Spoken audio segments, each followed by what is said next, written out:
Hello friend, কী অবস্থা সকলের? আশা করি সবাই ভালো আছেন। প্লিজ আপনি যদি নতুন হয়ে থাকেন তাহলে লাইক, কমেন্ট এবং সাবস্ক্রাইব করতে ভুলবেন না। তো কথা না বাড়িয়ে চলুন শুরু করি। গুগল পিক্সেল ফোন বর্তমানে খুব জনপ্রিয় এখন, কারণ এটার ক্যামেরা কোয়ালিটি অনেক ভালো অন্য ফোনের দিক থেকে। 30,000 টাকার বা 35,000 টাকার বাজেটের দিক দিয়ে আপনি যে ফোনগুলো কিনবেন তার চেয়ে গুগল ফোনগুলো একটু এগিয়ে আছে, কারণ তাদের প্রসেসর ভালো, ক্যামেরা অ্যান্ড মানে অন্যান্য বিষয়ের দিক থেকে এগিয়ে থাকলেও এখন 2025 সালে এসে গুগল পিক্সেলের যে পুরাতন মডেলগুলো আছে সেগুলো না কিনলে বেটার। কারণ 2018-19 সালে বের হওয়া মোবাইলগুলো কিনে আপনি কি করবেন? এখন নতুন নতুন ফোন বের হয়েছে।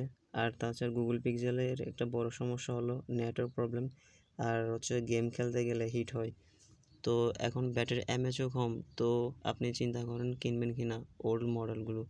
তো অবশ্যই প্লিজ, যদি ভালো লাগে থাকে তাহলে অবশ্যই লাইক এবং সাবস্ক্রাইব করতে ভুলবেন না। আর দেখা হচ্ছে নেক্সট কোনো ভিডিওতে। তো অবশ্যই চিন্তা ভাবনা করে আপনি গুগল পিক্সেল ফোনগুলো কিনবেন আর কি। তো আপনি নিউ কিনতে পারেন, সমস্যা নাই, কিন্তু ওল্ড মডেলগুলো কিনা কি উচিত হবে, কিন্তু আপনি অবশ্যই বিবেচনা করবেন। তো ভালো থাকবেন।